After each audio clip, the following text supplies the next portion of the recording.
আসসালামু আলাইকুম। এই ভিডিওটা মূলত তাদের জন্য যারা ফেসবুক পে আউট সেট আপে ভুলক্রমে ইন্ডিভিজুয়ালের স্থলে হয় বিজনেস দিয়েছেন বা অন্য কিছু দিয়েছেন। তো এটা মূলত সংশোধন করার জন্য ফেসবুক অথরিটির পারমিশন লাগবে। আমি নিজের ভুক্তভোগী ছিলাম।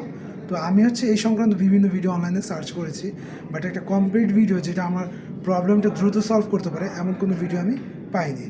তো আমি যে জিনিসটা ফেস করেছি, আমি চাই না আপনারা সেই জিনিসটা ফেস করেন। এই জন্য আমার এই ছোট্ট উদ্যোগ যে আপনারা কীভাবে দ্রুত এই প্রবলেমটা সলভ করতে পারেন। তো চলেন শুরু করি। তো মূলত সমস্যাটা যেমন এখানে আমার বিজনেস টাইপে দেওয়া আছে, গভর্নমেন্ট কর্পোরেশন, অনেকের বিজনেস। বেসিক্যালি এটা দিলে কি আপনার পে আউটে ঝামেলা হয়, এই জন্য আপনার করতে হবে বিজনেস টাইপে ইন্ডিভিজুয়াল দিতে হবে। তো এটা আমরা কীভাবে সমাধান করব, চলেন শুরু করি।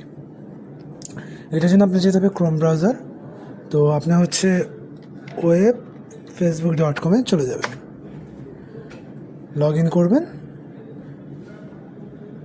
এরপর এখানে আপনার যে প্রোফাইলের যে ছবি আছে এটার মধ্যে ক্লিক করবেন। ক্লিক করলে এই প্রফেশনাল ড্যাশবোর্ডের যে লোগোটা আছে এখানে চলে যাবেন।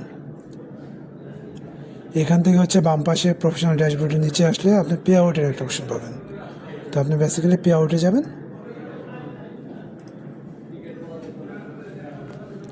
পে আউটের মধ্যে কয়েকটা অপশন আছে, এর মধ্যে পে আউট হেল্প অ্যান্ড সেটিংসে গেলে অ্যাকচুয়ালি দেখতে পারবেন যে আপনার ভুলটা কোন জায়গায় আছে। যেমন এখানে আমারটা ইন্ডিভিজুয়াল আছে, তো অনেকেরটা বিজনেস থাকে, যেমন আমারটা ছিল, আমি এটা সলভ করেছি। তো এটা সলভ করার জন্য আপনি যেতে হবে পে আউট হেল্পে।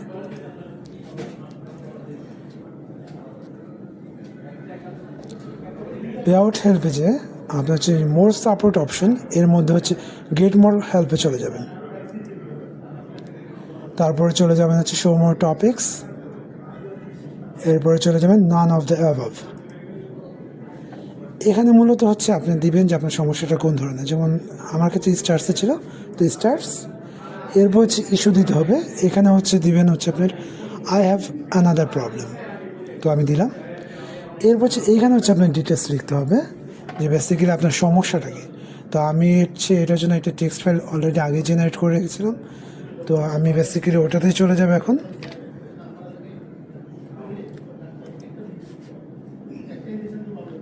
তো আমি মূলত এখানে আমার একটা মেসেজ আমি রেডি করে রাখছি যে আমি কি দিব।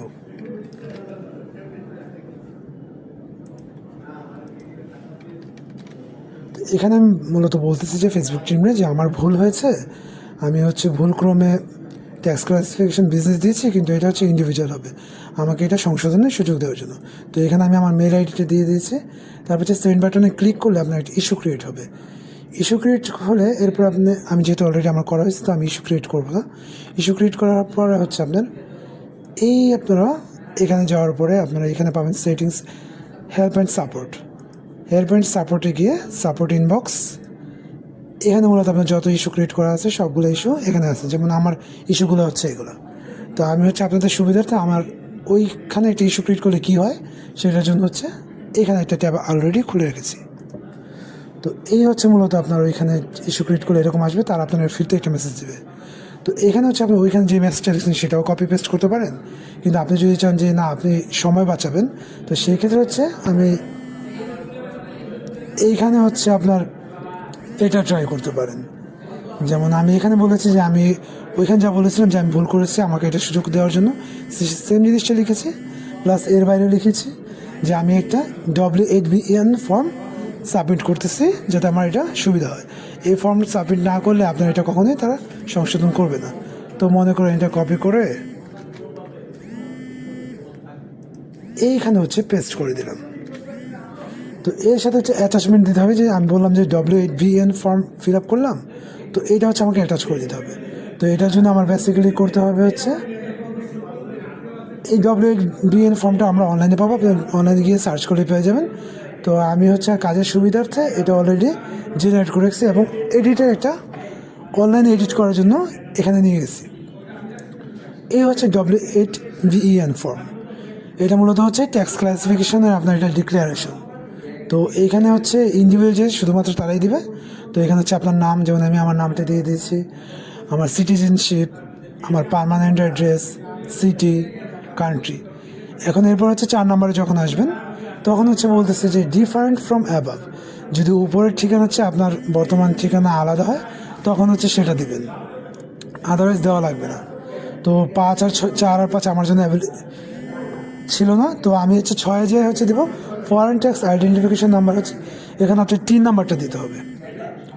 এখানে আপনার 3 নাম্বারটা দিয়ে দিবেন, আর এখানে হচ্ছে ডেট অফ বার্থ দিবেন। ডেট অফ বার্থে অবশ্যই খেয়াল রাখবেন যাতে ফরম্যাটটা হয় মান্থ, ডেট, ইয়ার। এবার পার্ট 2-এ আসি। পার্ট 2-এ হচ্ছে আপনি এখানে বলতেছেন যে আমি বাংলাদেশের সিটিজেন, এটা দিবেন প্রথমে।